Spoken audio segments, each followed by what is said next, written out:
Hi, so I'm Rosina Plain, and today I just want to take you through this little gauge swatch that I've designed to go with my fairy dust cowl. So what you'll need when you're doing overlay mosaic crochet, because you're going to be cutting the yarn at the end of every row, you're definitely going to need a pair of scissors or yarn snips handy.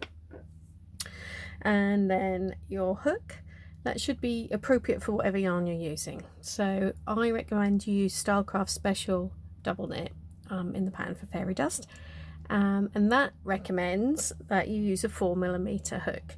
Now I'm actually using a 3.75. The two are actually very similar in size, doesn't probably make a huge amount of difference, but for me, as I crochet on the average to slightly loose side, my go-to hook is my 3.75, but whatever hook you think that you would normally use for this yarn, that's a good place to start. For the purpose of the gauge swatch, our gauge swatch is going to be 21 stitches wide. So I've written the pattern for the gauge swatch to tell you to fasten off at the end of your chain, because if you did want to use it for like a mug rug or something and you weren't adding a border, you would then have like you'd have the little end at each end for like a fringe. But you can, what I'll probably do actually is do an extra chain, so we don't have to cut it at the end of the first chain. Okay, now the important thing, it is important to start with a chain rather than like a foundation double crochet or an I-cord, simply because we need a chain at each end of every single row, including the starting chain, when we are adding our border at the end, because we're going to be working into those chains. All right, so start a chain. I don't usually start my chains with a slip knot. I will just twist the yarn, so you can see you've got like the loose end there. Just twist that yarn around my hook to start, and then work a chain, but don't pull this tight. If I pull that tight, that becomes a slip knot. But I'm going to leave it like that, nice and loose, just in case, especially when you're doing a longer chain, just in case you miscount at the end and you realize you need to work into it. So that's kind of going to be our knot stroke bonus chain if we need it. Okay, so I'm not counting that. We've now got to do 21 chains. Now you can add this gauge swatch to your main blanket if you want to make it a bit longer. And if you choose to start with that, you're going to need to start with 190, well, we'll have 197 stitches, okay, rather than 21. So you'll need to do a lot more. But for what I'm showing you here, I'm literally just going to show you the single repeat of 21 stitches. Okay, so to chain, like so. Okay, so don't pull this chain too tight.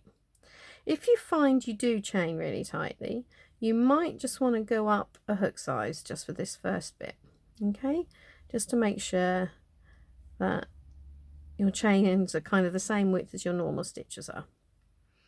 Okay, I've totally lost count there, so I'll have a little check out in a minute, but basically when you have done 21 chains, come back to me and we'll get started on the actual pattern. Okay, so I now have 21 chains, not including this initial loose one. Okay, now as I've said, if you're following the gauge swatch pattern, I've actually said to fasten off there and then start again. But what I'm going to do, because I'm not going to be using it for anything else, I'm just going to do one extra chain, which doesn't really count as a stitch. That is just a turning chain, yeah, to get our hook up to the right height for the next row. So for our first row, we are now going to twist the chain. So this is the chain at the front where you can see the two loops. If you turn it over, you'll see you've got an extra loop, like a bump at the back. Okay, so we are going to need to work into that for our main blanket, because we are going to need both of these loops when we make our border. Okay, so we skip this very first chain, and then we are going to work into that back bump there. And this is why you don't want your chain to be too tight. So if you did use a larger hook for your chain, you can now switch back to your other one. It was just literally to make sure that you can, you've got a nice even, not too tight chain, and you can then get your hook into these back bumps. Okay, So we've got an edge stitch there. So we start with an edge stitch and then a chain. So every row on your blanket is going to start the same with a double crochet. Usually it'll be under both loops. This is just because we're into the starting chain, but you always start with a double crochet, then a chain, and you skip this chain. Okay, so where you work a chain, you miss the chain underneath, and then we are going to work double crochets into our back bump. So I'm going to do this until we've basically got like a couple of chains left at the end. For the purpose of the gauge swatch, you are going to need 17 double crochets now after this initial chain. Okay, so I've now got 3 there,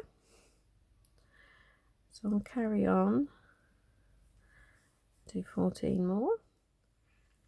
Okay, so I've now got like 17 stitches after this initial chain space there.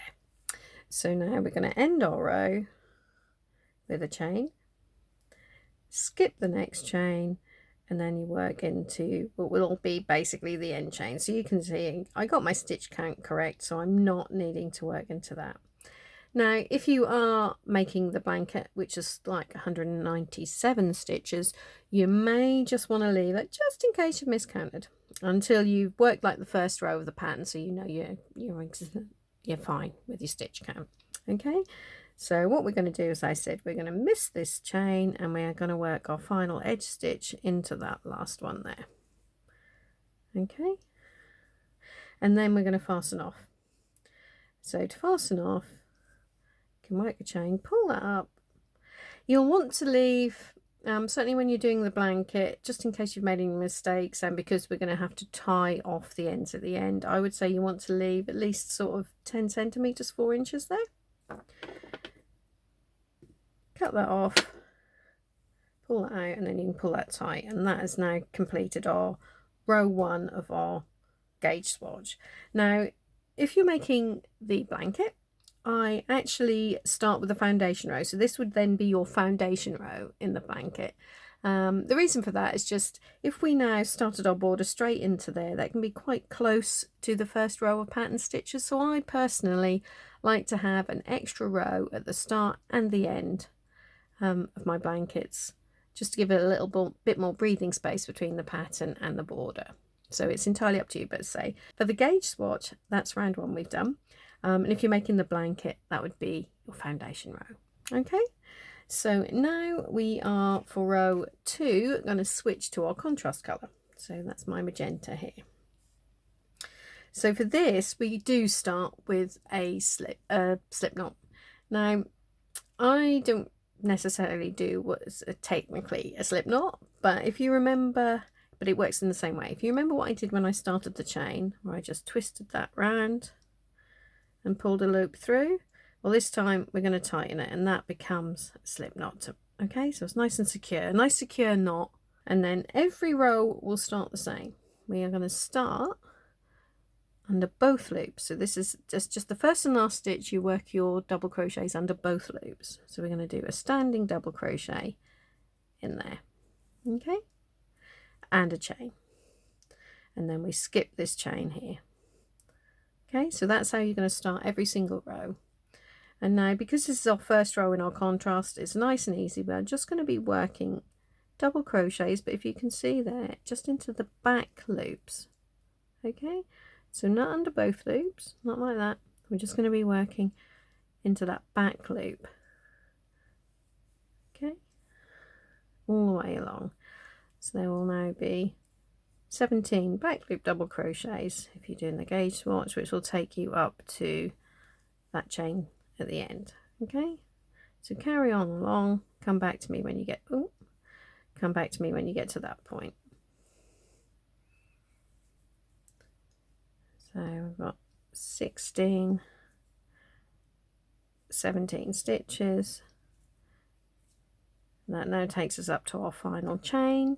So 1 chain, skip that chain, and double crochet under both loops at the end there. Fasten off.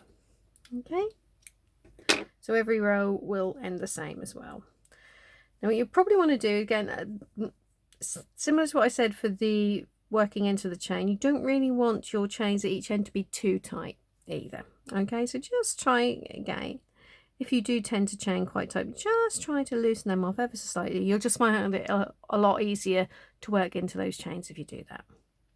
Okay, so far so simple. That is our first 2 rows done. So now we go back to our main colour for row 3. We're going to start with a slip knot on our hook again. Okay, so as always we are going to start with double crochet under both loops and a chain, skip the chain.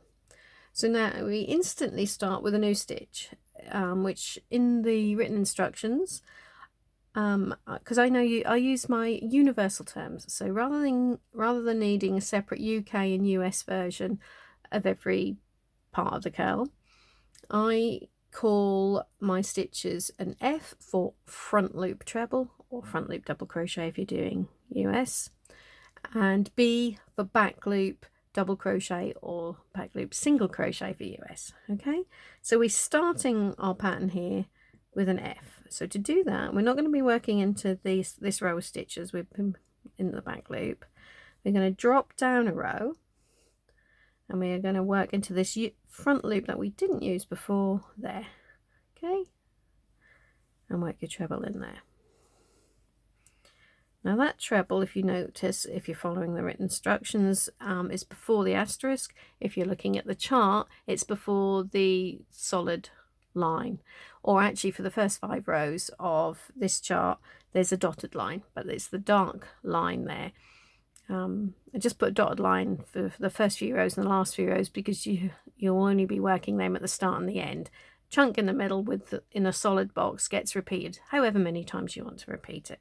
We're just doing one for the gauge swatch, but you could just keep repeating it to make anything you wanted really. Okay, so that front loop treble is before our repeat starts, and then our repeat starts with 3 more. So 1, 2, 3. So what you'll notice is that is leaving a little sort of pocket at the back. That is perfectly normal. That's what's meant to happen. I know some people don't like them, and there are various ways you can get rid of them or do like a reversible pattern. I personally don't like using any of those. I find they slow me down, and most of them will also scrunch up the pattern a bit. But if you want to look at that, by all means look into that separately. You might also need more yarn if you choose to do any of the things that join that up. So, but anyway, for the purpose of my pattern, I'm quite happy with the little pockets. Okay, so we've now got our 3 trebles at the start of our repeat. So now we need to do a back loop double crochet. You need to make sure you're making that into the right place. So if we hold that nice and flat, you should see if we were doing another treble, we'd be working into this loop, and then immediately above that is the stitch we've got to make sure we do our double crochet in. And if you now look at the back, you can also, if I take that hook out, you'll be able to see we have missed. So this is the chain we missed. This is the stitch we missed behind our first front loop treble before the repeat started, and this is the next 3. So if you count along, you'll know that you're now in the right place. So you always need to miss the stitches behind each treble. Okay, right, so now we complete our repeat with 4 front loop trebles. Okay, so we haven't worked the treble into the one where we had the double crochet behind it. 2, whoops, 3, 4. So that is our repeat. Okay, now another little tip, I mean, you see just slightly that's pulling up, that will settle down.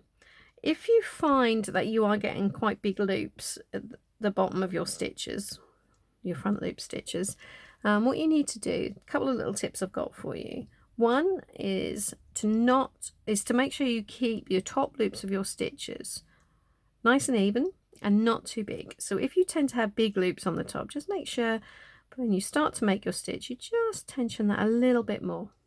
Okay, So we're now going to start the repeat again with 3 more front loop trebles. So just make sure, like I said, this top loop here isn't too big.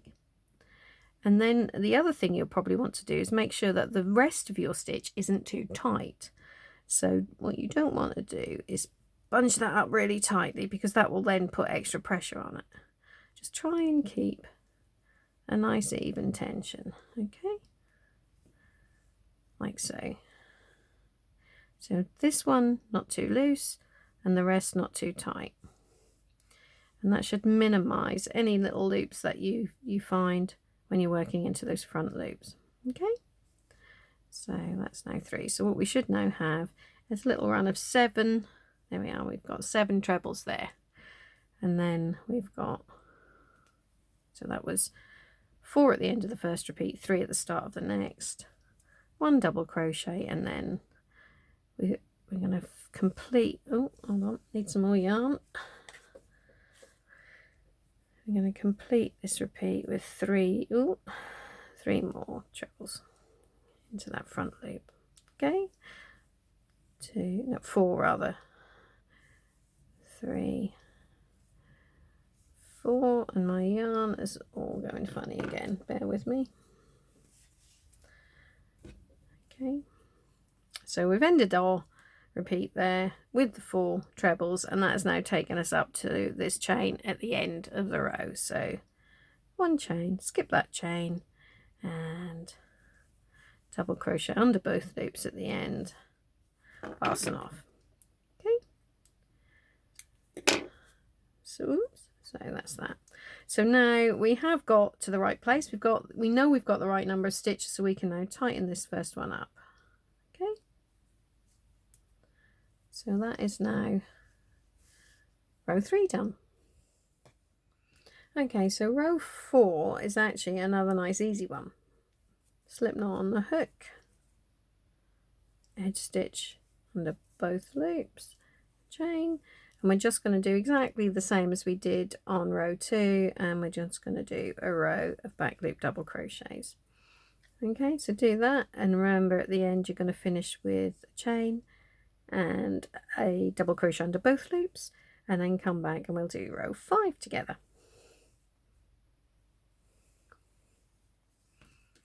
Okay, so I've now got started on row 5 with my edge stitch and the chain.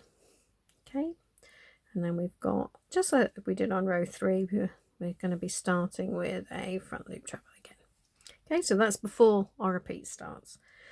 Now our repeat starts with, well, we've got, if you're looking at the written instructions, you'll see some square brackets. So in my patterns, when I put anything in square brackets, you need to take whatever is inside those brackets and do it the number of times it tells you to immediately after the brackets. Okay, so what that is saying is we've got to do 1 front loop treble, 1 back loop double crochet, and we've got to do that 3 times. So that's 2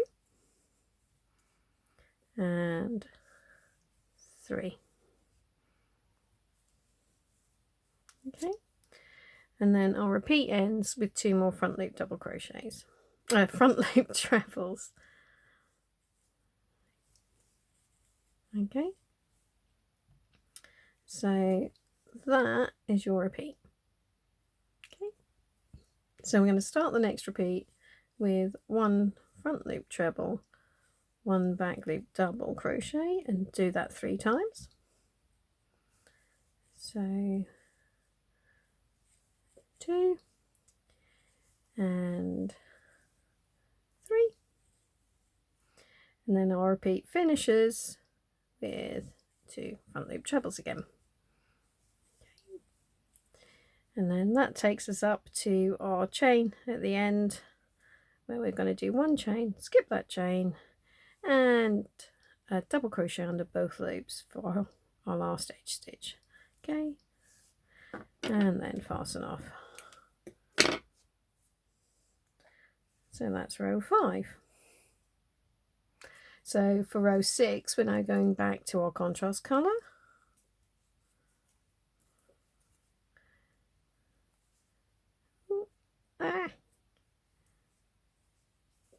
edge stitch, chain.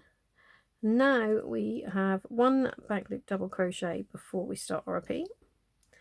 Our repeat is now 3 double crochets, so obviously they're always going to be into the back loops there. 3, 1 front loop treble. Okay, and then we end our repeat with 4 back loop double crochets. 3, 4, and then the next repeat starts with 3 back loop double crochets, 2, 3, 1 front loop treble, and we finish off with 3 back loop double crochets. Okay.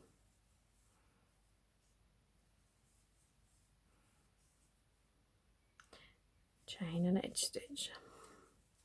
So say every row is going to start and end the same, and we're alternating colours. Okay. So row 7, start with our slip knot on a hook as always,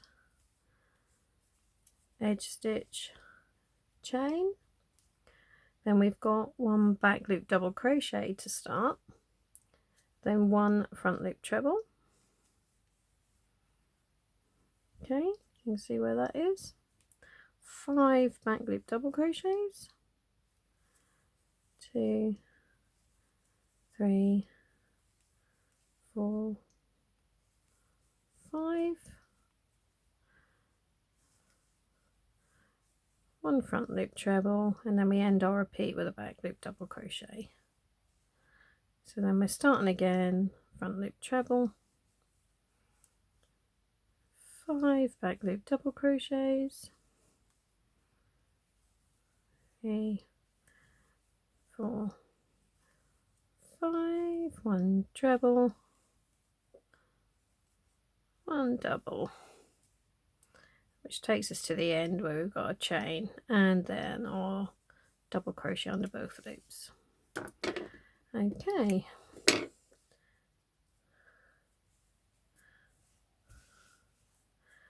So you probably know enough now to carry on. Like I say, I'll just come back every few rows and just show you what it's meant to look like, and then I'll come back at the end and explain how we measure it to check our gauge.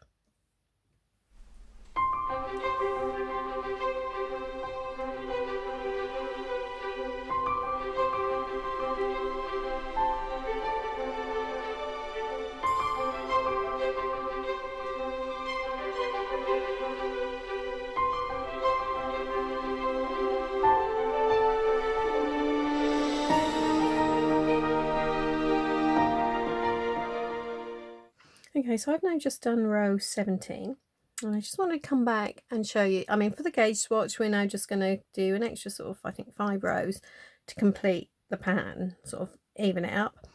If you wanted to repeat this pattern over and over again to make, I don't know, a cushion or a blanket or something, you absolutely can. And what you'll then be doing is you'll now, before you do row 18, you'll then repeat rows 6 to 17, however many times you want. So what you'll then have is you'll have alternating rows of the little sort of the crosses with the little sparkly bits around, and then just the crosses in between. So that was what would happen there if you wanted to do that. But I say I'm now going to carry on with row 18 up until, what is it, row 23, I think, to finish it off.